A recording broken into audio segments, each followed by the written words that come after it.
Can we survive? That's the question.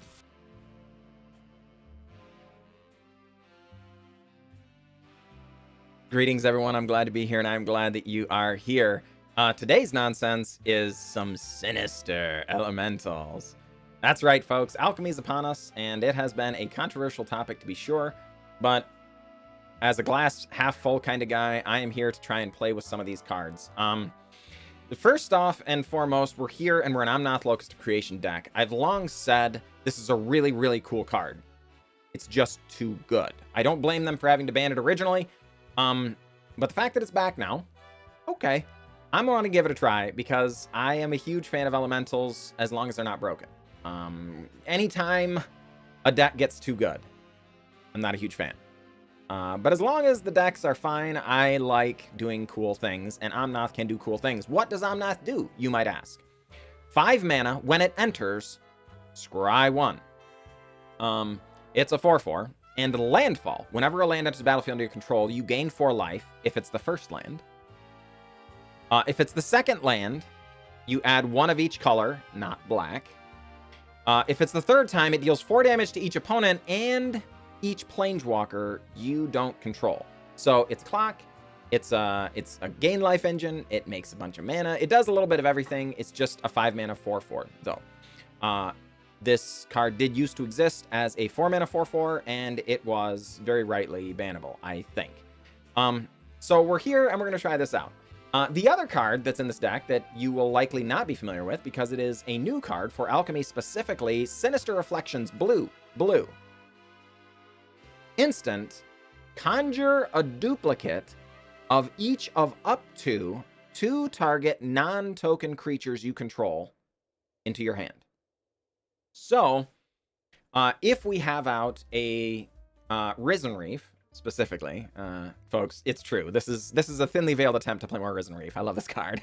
If we have a Risen Reef on the battlefield, and a, a Scampering Scorcher, we can Sinister Reflections, make a copy of Risen Reef, bring it to our hand. So it's just a brand new card in every conventional sense. It is not a token copy or anything. It's a physical Risen Reef card. That goes to our hand, and a Scampering Scorcher, physical card, that goes to our hand, right? Or an A-Omnath or other A-Omnath or whatever, right? And we then can cast them back out. So it's true. There's another copy spell. I want to make copies of Risen Reef because that's the life I want to live, right? That's where we're at. And Risen Reef, of course, for those who are unfamiliar, 3 mana 1/1 elemental. Whenever Risen Reef or another elemental enters the battlefield under your control, look at the top card of your library. If it's a land card, you may put it onto the battlefield tapped. If you don't put the card onto the battlefield, put it into your hand. So it's always card neutral. You cast Risen Reef out as long as it resolves, I should say. And then at the very least, you draw a non-land card, you put it into your hand, right? If you draw a land card, it's a ramp spell. But it also says, or another elemental enters the battlefield. So if you have Risen Reef down and you resolve a Creeping Trailblazer, it comes in. You look at the top card of your library. If it's a land card, put it on the battlefield. If not, put it in your hand. And we have a combo piece. Zendikar's Roil, 5 mana enchantment. Whenever a land enters the battlefield under your control, create a 2/2 green elemental creature token. So wait a minute. Whenever an elemental enters the battlefield under control, if it's a land, put it in. That's right. So if it's non-land, it goes to your hand. If it's a land, it ramps you for next turn, and then would make an elemental, which would trigger the cycle again, right? So as long as we have 1 Risen Reef, this is very, very solid value engine, right? You draw quite a few cards. You do a lot of really cool things. Cool. However, if we get multiple copies of Risen Reef, every land will create 2 Risen Reef triggers. So as long as we don't hit back-to-back non-lands, we end up making 2 more triggers. As long as we don't hit back-to-back lands, we get 2 more triggers, right? And they just, they can really, really stack up. Obviously, one of those would be resolving. It's not exactly those numbers, but you understand. Those triggers can just keep stacking up wider and wider and wider. And we can mill ourselves out by just drawing all the cards in our deck, which is, of course, the most exciting way to die in the game of Magic, I think. But to prevent actually dying and maybe turn this into a win, we have Jace, Wielder of Mysteries. If you would draw a card while your library has no cards in it, you win the game instead. And it is notable, folks, Risen Reef doesn't actually physically draw you a card. It puts lands into your hand, or it puts those cards into your hand. So, even if you have a bunch of Risen Reef activations stacked up, you don't ever actually lose the game for having Risen Reef trigger, because it's not drawing a card. It's placing that card into your hand. So you can place a card into your hand from an empty library. You cannot draw a card from an empty library. So we empty our library, cast Jace, activate Jace's target player mills to draw a card, win the game, right? As far as cards to fill in around that, we have some Glasspool Mimics as both backup land drops and backup ways to copy Risen Reef. We have Leafkin Druid, which is a mana tapper, but also an elf. I'm sorry, not an elf, an elemental. Then there's Tangled Florahedron, backup land drops, and an elemental as well. Creeping Trailblazer, our backup win condition. 2 mana, 2/2, other elementals get 1/0. So if we do make a bunch of Zendikar's Roil tokens, but they kill off all our Risen Reefs, or we have Scampering Scorchers coming down, which makes it's 3 creatures in 1 here, they would all get 1/0. We can just kind of beat down there. And A-Omnath, Locus of Roil, another really cool card. 4 mana, 3/3. When it enters the battlefield, it deals damage equal to the number of elementals you control to any target. And then, whenever a land enters the battlefield under your control, put a 1/1 counter on target elemental you control. If you control 8 or more lands, draw a card. So this plays very, very well with our Risen Reef, of course. Being able to ramp just lands out onto the battlefield generically, even without the combo, will get us to 8 lands relatively quickly, which will help us draw more cards, which will help us make more land drops and have more elementals to cast, of course. Things like that. Then the last couple of cards we're going to talk about before we go ahead and hit the game is Chandra, Acolyte of Flame. This doesn't look like a very good Chandra deck, right? We don't really have any instants or anything like that, but the money on this particular card is the middle ability. Create 2 1/1 red elemental creature tokens. They gain haste. Sacrifice them at the beginning of the next end step. So if we have Creeping Trailblazer, these are 2/1s with haste that will attack. And that's cool. Secretly, it's just another excuse to get a bunch of Risen Reef triggers because I'm a sucker and I love Risen Reef. When Risen Reef is out and you activate Chandra, it creates 2 elementals, which triggers Risen Reef 2 times, right? Imagine having 2 Risen Reefs out, getting 2 elementals. Now you get 4 triggers, and you're just off to the races doing wild and crazy things, just drawing millions of cards and overrunning your opponent with card advantage, right? Finally, but not last, as they say, or do they say that at all? I don't know. Mulldrifter. 5 mana, 2/2 flying. When it enters, draw 2 cards. So, obviously, if things are going badly, and maybe our opponents swept our board and things like that, and we're really struggling, but our opponent's being slow, not just winning the game out of nowhere, we can hard cast a Mulldrifter. 5 mana, 2/2 flying. Draw 2 cards. A very nice target to copy with Sinister Reflections or Glasspool Mimic, I might add. And it gives us a way to kind of dig ourselves out of a nasty situation, right?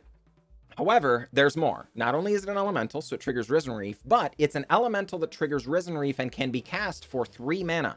Evoke, at the bottom of the card you'll see there, says you may cast the spell for its evoke cost. If you do, sacrifice this creature when it enters the battlefield. So we get to cast Mulldrifter and draw 2 cards. It's just divination then. 3 mana, draw 2, right? However, there's a little more here because it's an elemental now, right? So if we have Risen Reef out, again, cast an elemental, it enters the battlefield, we get a Risen Reef trigger and draw 2 cards. Sign me up, folks. Yes, this is probably an unwholesome way to play Magic. Guilty as charged. I am here for a good time, not a long time. So let's go ahead and do our best to have that good time, shall we? All right, folks, we're up against Alter Acto. Good luck, Alter Acto. Yeah, we'll keep this, I guess. I don't know. 2/2 Leafkin Druid is kind of nice, so we can do that. No Risen Reef, though. So, inconvenient. Oh, crud. Our opponent's on Mono Brown? EI. Well, Yeah, I guess we're going to Leafkin Druid anyway, because developing our mana is going to be really important. Gotta hope this is not a version with a bunch of sweepers in it. There is like a white version, you know, that does a lot of sweepy stuff. We would not be excited about seeing that. Yeah, alright. Well, Scampering Scorcher. Get in for 3. I mean, we're doing things, folks. The question is, are we doing them fast enough? And I'm not sure on that. Oh, crud. Alright, Zhalfirin Void. To the bottom. And the opponent passes. Okay. So, 2 mana. Creeping Trailblazer. Sinister Reflections. Scampering Scorcher, Creeping Trailblazer. Creeping Trailblazer. Get in for 9. No whammies? No board sweeps? Please don't kill me, opponent. No! Okay. If this is the... Okay. We got him! Alright! There's a black version of this deck, folks, that has Extinction Event. And so they could have easily had black and 3 colorless off of the Spire of Industry. And then chosen even. And it would have killed all of our stuff, right? So admittedly, they would have had to have a very specific set of cards, but... Dodge the bullet. GG. Alter Echo. GG.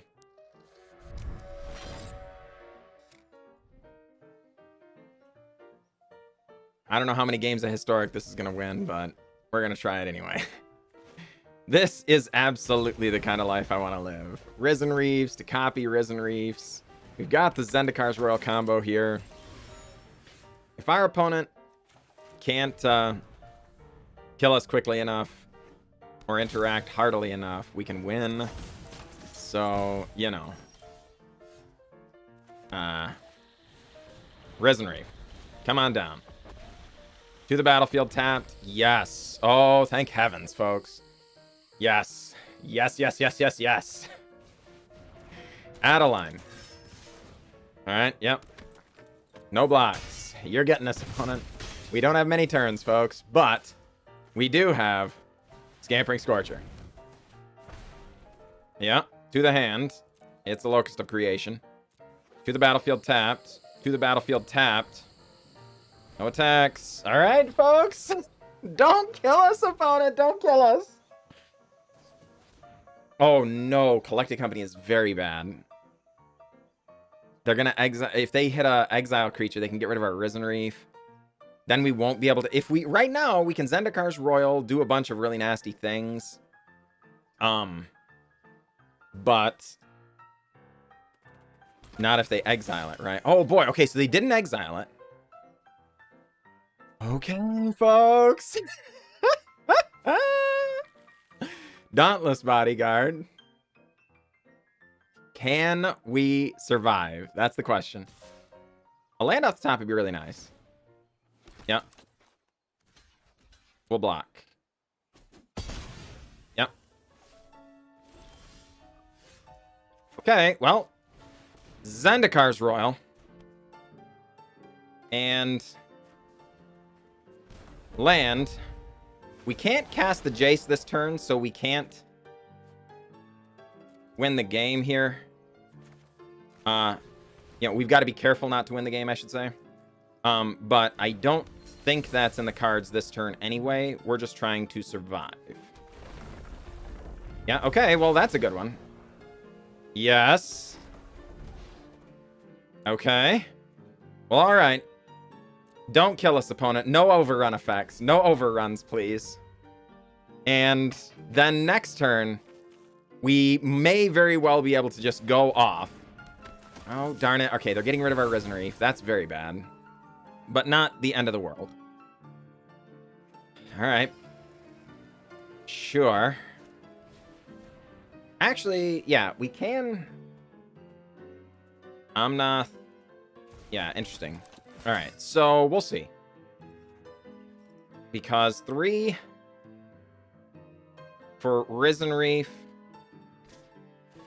I mean, okay. We'll block. All right. And Thalia, that doesn't do much. That does make Jace harder. But, all right. So we're going to start on Risen Reef. Yep. Take the action. Yep. Take the action. Okay. Oh, boy. It's another Risen Reef. All right. So what does that do for us? Okay. That might do what we need it to do. So, okay. Another Risen Reef. Yes. Risen Reef triggers. To the battlefield tapped. Elemental. To the battlefield tapped. Elemental. Creeping Trailblazer. Okay. Another A-Omnath. Okay. Tangled Florahedron. Okay. Leafkin Druid. Okay. Well. I don't think Shocking In actually helps us here. So Zendikar's Roil. Make a dude. A couple of Risen Reef triggers. I mean... Okay. Well, alright. So our opponent... I was worried they might have some kind of overrun effect. Our opponent does scoop it up there. I think we were going to end up having to pass the turn without winning, which would be really, really inconvenient here. We were going to be able to get down at least an A-Omnath, and things would get really difficult for our opponent there, particularly since we already have a million chump blockers. Since they scooped it up, it's reasonable to assume they do not have a profitable way of interacting. So, you know, I think we're good. And it was very unlikely we whiff again next turn, particularly not when we have an A-Omnath down, making a bunch of extra mana. Then, you know, we have Mulldrifter to draw us cards, and all that. So, you know, I think we were pretty safe to win, given that our opponent scooped up. But, you know, whatever. So, GG, Zach, GG. Folks, look at this. The all-tap land draw. Really inconvenient. Yeah, I think we've got to send this one back. It's sad because it's almost keepable, but I don't think we win any games of Historic with it, you know? So we're gonna keep that. Or send that one back. Keep this one, though. Send back, I guess, Sinister Reflections, because even though that's the reason we're building this stupid deck, you know, it's also strongly possible that we won't have time for it. A lot of the time, if they don't get rid of the Risen Reef in time, then the Glasspool Mimic is just as good at finishing up the game. Our opponent shocks in Hallowed Fountain to pass. No, Stonecoil Serpent X equals 2. Inconvenient. Well, Dreamroot Cascade, come on down. Our opponent can have the turn back. I assume this is some kind of affinity build. Stonecoil Serpent gets in for 2. Fair enough. Well, our opponent doing nothing here is really fishy. So part of me doesn't want to run out the Risen Reef. I think we might want to run out the Creeping Trailblazer.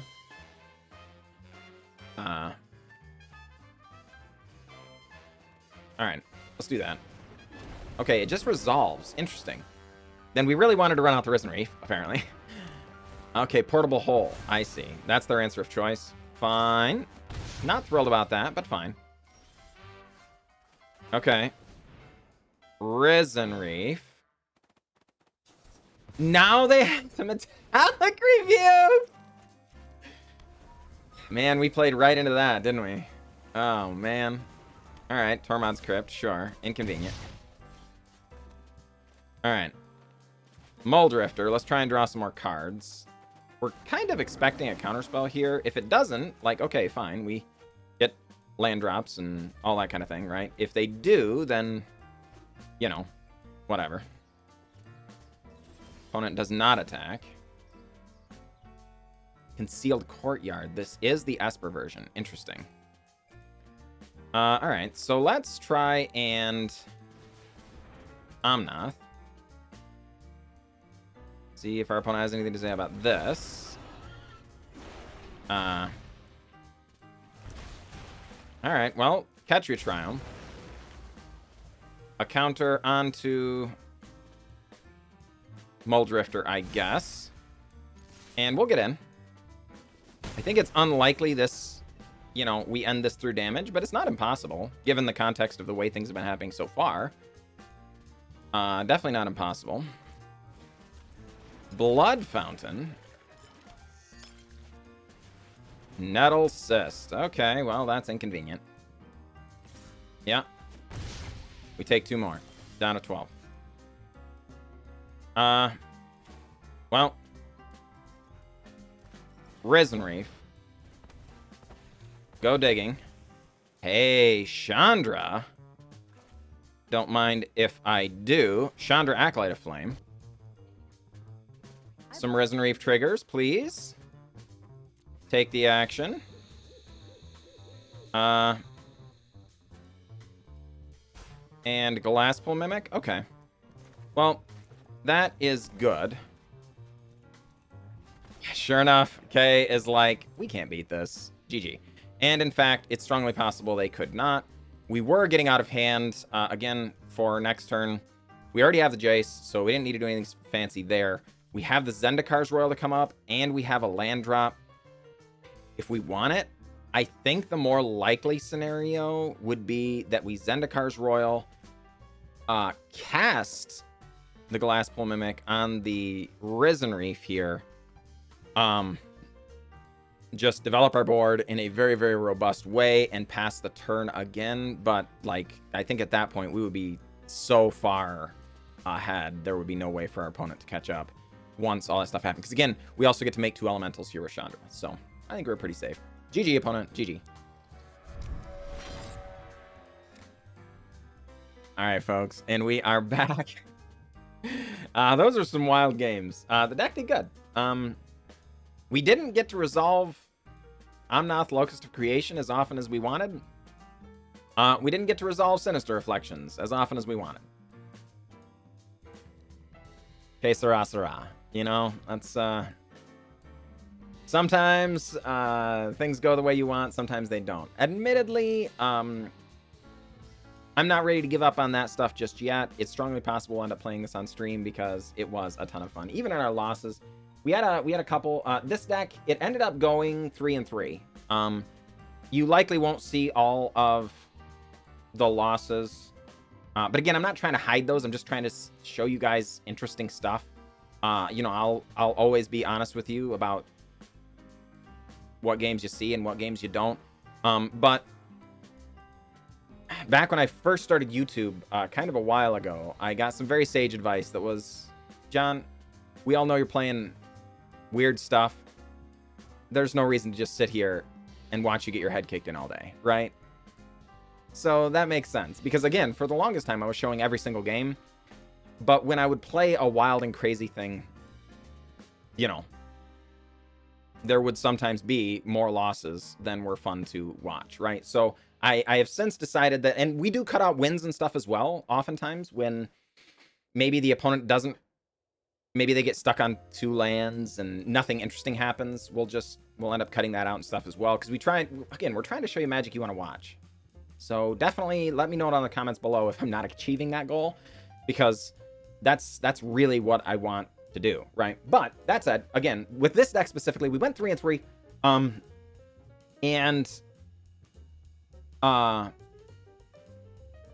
When the A-Omnath was doing what we wanted it to do, that would have been awesome, but it just didn't end up showing up at the right times during our wins and stuff. You know, like, admittedly, we didn't draw it very readily either. So I think part of this was just small sample size and being unlucky sort of thing, which is why I want to play it on stream, because I really want to, you know, have a good time. As far as would I recommend this deck? I mean, so far, so good. It did fine. And if anything, you got a really bad mono red matchup typically, but if we can get to A-Omnath in a timely manner, that gaining 4 life a turn is really, really strong. So, you know, I don't think that's the end of the world. So, you know, I definitely want to give it some more testing. As far as what might you do to change it? Well, there are quite a few things. First of all, just tuning the list very carefully. We probably don't need as many Sinister Reflections as we've got. We may or may not need the extra Jace Wielder of Mysteries. This is in it because I wanted to be able to resolve it in slower games and stuff, which admittedly we really didn't see, so maybe that's not a concern for this meta. And it's quite possible Chandra is more of a fun of than it should be a 2 of. So what other things might you do? One of the things you could do to shore up the mono red matchup would be to cast some of the Healer of the Glade. When it enters battlefield, gain 3 life. It's a 1 mana 1/2. So it blocks well in the mono red stuff. It also gains you a bunch of life, right? So it being a Risen Reef trigger and stuff will give us things to do on 1. We don't have those currently in here because our mana base is a wreck. Oop, here we go. Trying to have a 4 mana base is a bit wild, right? So, you know, we avoided that. There's also a combo with a Shaya that you might consider. Non-token creatures you control are forest lands in addition to their other types. So, whenever a land enters, you make a 2/2, right? Can really just... Everything in your deck, then, is basically a combo piece. It doesn't matter what card you draw. You draw more lands, you make 2/2s. You draw non-lands, they're still lands, you make 2/2s. And they're elementals. So you can do a lot of stuff. So maybe as a 1-of, this would be cool. You know... I think all of that is fine. I think there are enough strong elementals you could build this deck just about any number of ways and be happy with it. So definitely let me know down in the comments below how you choose to build yours. There is one that I would mention.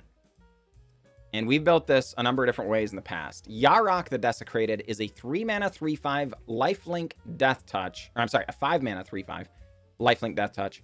If a permanent entering the battlefield causes a triggered ability of a permanent you control to trigger, that ability triggers an additional time. It adds the 5th color. We would then be 5 color elementals. But if you're not in here to win any tournaments with this thing anyway, maybe just the added fun of Yarok is absolutely worth it. You actually get more Triomes then. Currently, the only relevant Triomes to our deck are Raugrin, which is Jeskai, and the Ketria Triome, which is Temur. If you add the 5th color, you get to add a bunch more Tri-lands because there's black mana there, and maybe, you know, the mana base might actually get more simple, just have more tapped lands.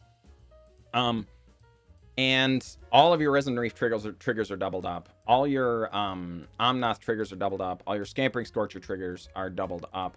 All your Mulldrifter triggers are doubled up, right? Like, it's...